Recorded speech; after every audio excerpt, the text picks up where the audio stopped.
Hamas کے پاس 20 یرغمالی موجود، اب ایک دو کو نہیں سب کو ایک ساتھ چھوڑنا ہوگا ورنہ صورتحال مزید خطرناک ہو جائے گی۔ امریکی صدر ڈونلڈ ٹرمپ کی دھمکی، ہم نے تجارت اور طاقت کے زور پر 7 جنگیں رکوائیں، روس یوکرین جنگ رکوانا ذرا مشکل، وہاں پر ہر ہفتے 7,000 افراد ہلاک ہو رہے ہیں۔ یوکرین سے متعلق سیکیورٹی معاہدہ زیر غور ہے، بھارت کی جانب سے روسی تیل خریدنا مایوس کن قرار، بولے انڈیا پر 50% سخت ٹیرف عائد کیا ہے۔ امریکی محکمہ دفاع کا نام تبدیل، اب محکمہ جنگ پکارا جائے گا، صدر ڈونلڈ ٹرمپ نے ایگزیکٹو آرڈر پر دستخط کر دیے۔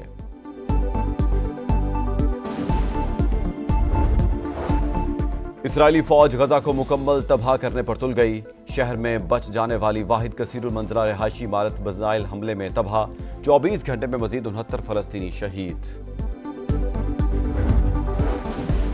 برطانوی کابینہ میں رد و بدل، ڈیوڈ لیمی ڈپٹی وزیر اعظم مقرر، وزیر داخلہ یویٹ کوپر کو وزیر خارجہ بنا دیا گیا، شبانہ محمود نئی وزیر داخلہ۔ اس سے پہلے برطانوی نائب وزیر اعظم انجیلا رینر مکان خریداری کے دوران ٹیکس بچانے کے الزام پر مستعفی ہو گئی تھیں۔ نور آیا، رحمت چھا گئی، عالم انسانیت کے محسن اعظم حضرت محمد مصطفیٰ صلی اللہ علیہ وآلہ وسلم کی ولادت باسعادت کی خوشیاں، عقیدتوں، محبتوں اور درود و سلام کا دن۔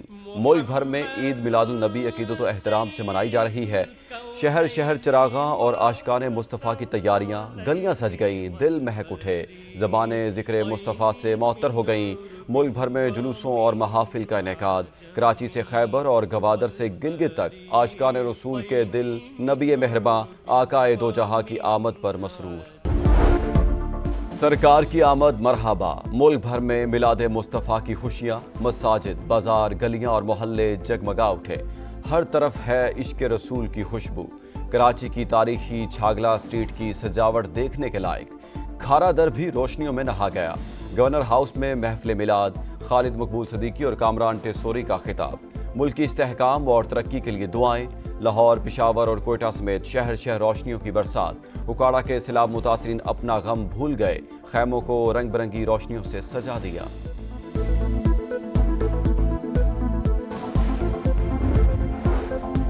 قومی یکجہتی اور قربانی کے جذبے کا مظہر، 6 ستمبر پوری قوم آج ملی جوش و جذبے سے یوم دفاع منائے گی۔ وفاقی دارالحکومت میں 31 اور صوبائی دارالحکومتوں میں 21 توپوں کی سلامی دی جائے گی۔ ارض پاک کی خاطر جان کی قربانی دینے والے شہداء اور غازیوں کی قربانیوں کو خراج عقیدت پیش کیا جائے گا۔ تاریخی معرکے میں پاک آرمی، فضائیہ اور بحریہ نے شجاعت کی ایسی داستانیں رقم کیں جو رہتی دنیا تک یاد رکھی جائیں گی۔ پوری قوم وطن کے نگہبانوں کی پشت پناہ بنی رہی، وطن کی خاطر جیئیں مریں گے، جوش و جذبے سے بھرپور ترانہ عوام کے دلوں کا ترجمان بن گیا۔ 6 ستمبر پاکستانی قوم کے غیر متزلزل عزم کو ظاہر کرتا ہے۔ Field marshal Asim Munir, chairman joint chiefs of staff committee اور سروسز چیفز کا شہداء کو خراج عقیدت۔ ISPR کے مطابق اسلحہ اور تعداد میں برتر دشمن کے مذموم عزائم کو ناکام بنایا۔ بہادری نے پیغام چھوڑا کہ متحد قوم کو کبھی شکست نہیں دی جا سکتی، مقدس ذمہ داری کو نبھانے کے عہد کا اعادہ کرتے ہیں، امن خراب کرنے کی کسی بھی کوشش کا منہ توڑ جواب دیا جائے گا۔ بھارت کی ایک بار پھر آبی جارحیت، دریائے ستلج میں 2 مقامات سے مزید پانی چھوڑ دیا۔ چناب، ستلج اور راوی کے ریلے ہیڈ پنجنت پر جمع ہونے لگے۔ پانی کا بہاؤ 8 سے 9 لاکھ کیوسک کی خطرناک حد تک جانے کا امکان۔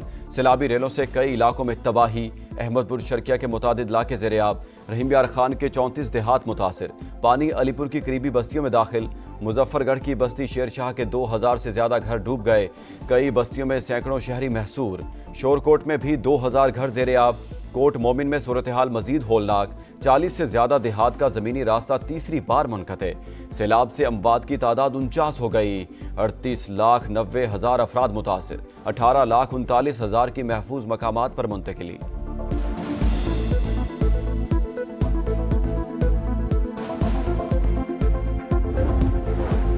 دریائے ستلج میں طغیانی، لودھرا میں متعدد حفاظتی بند ٹوٹ گئے، درجنوں دیہات زیر آب، ہیڈ گنڈا سنگھ والا اور ہیڈ سلیمانکی پر سیلابی صورتحال، 46 سے زیادہ بستیاں زیر آب، بورے والا میں پانی ساہوکا اور ملحقہ دیہات میں داخل، لودھرا میں منشی والا بند ٹوٹ گیا، فصلیں تباہ، بہاولپور میں رہائشی علاقے متاثر، پاک پتن میں ہر طرف تباہی کے مناظر، 75 دیہات ڈوب گئے، خانے وال میں بند ٹوٹنے سے تباہی، کمالیہ کے درجنوں دیہات کی رابطہ سڑکیں دریا برد۔ دریا راوی میں پانی کی سطح پھر بڑھنے لگی۔ ہیڈ بلوکی پر تغیانی سے ننکارہ کے 121 دیہات متاثر۔ 45,000 ایکڑ رقبے پر فصلوں کو نقصان۔ متاثرہ علاقوں میں پاک فوج کی امدادی کارروائیاں جاری۔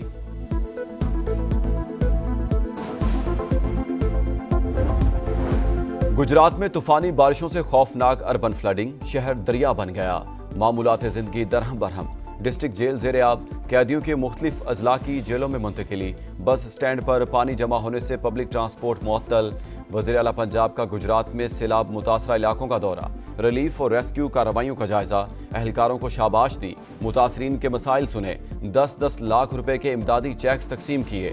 خواتین اور بچوں میں تحائف بانٹے۔ کیمپوں میں مقیم متاثرین کے لیے طبی سہولیات سے متعلق بریفنگ۔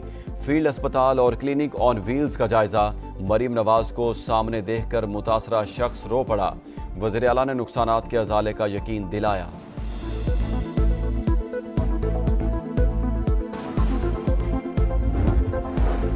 راولپنڈی کی اڈیالہ جیل کے باہر علیمہ خان پر انڈا پھینک دیا گیا۔ پی ٹی آئی کارکنوں کا 2 لڑکیوں پر تشدد، پولیس نے حراست میں لے کر اڈیالہ چوکی منتقل کر دیا۔ علیمہ خان کہتی ہیں پہلے ہی پتا تھا ایسا کچھ ضرور ہوگا۔ برسٹر گوہر کا ذمہ داروں کے خلاف کارروائی کا مطالبہ۔ طلال چودھری بولے یہ کلچر پی ٹی آئی نے متعارف کروایا، فرق یہ ہے ہم ایسے رویوں کی مذمت کرتے ہیں۔ خواجہ سعد رفیق نے انڈا مارنے کا واقعہ شرمناک قرار دیا۔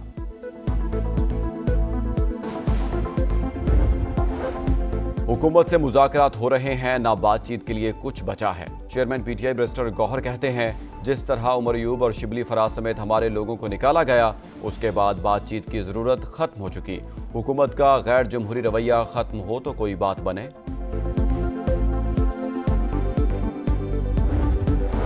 جسٹس منصور علی شاہ کا چیف جسٹس یحییٰ آفریدی کو ایک اور خط۔ پریکٹس اینڈ پروسیجر کمیٹی کا اجلاس قانونی ذمہ داریاں پوری کرنے کے لیے کیوں نہیں بلایا گیا؟ 26ویں آئینی ترمیم کے خلاف درخواستیں فل کورٹ میں کیوں مقرر نہیں کی گئیں؟ 6 اہم سوالات اٹھا دیے۔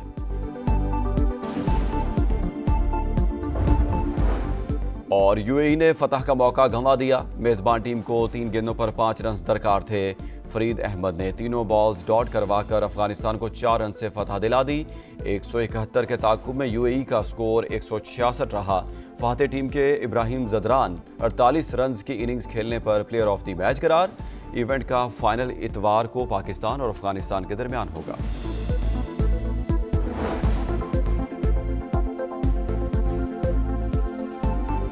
السلام علیکم، یہ ہے سما اور میں ہوں محمد اسحاق۔ ہیڈلائنز آپ جان چکے ہیں، اب آپ دیکھ سکیں گے پروگرام 2 ٹوک۔ دیکھتے رہیے سما۔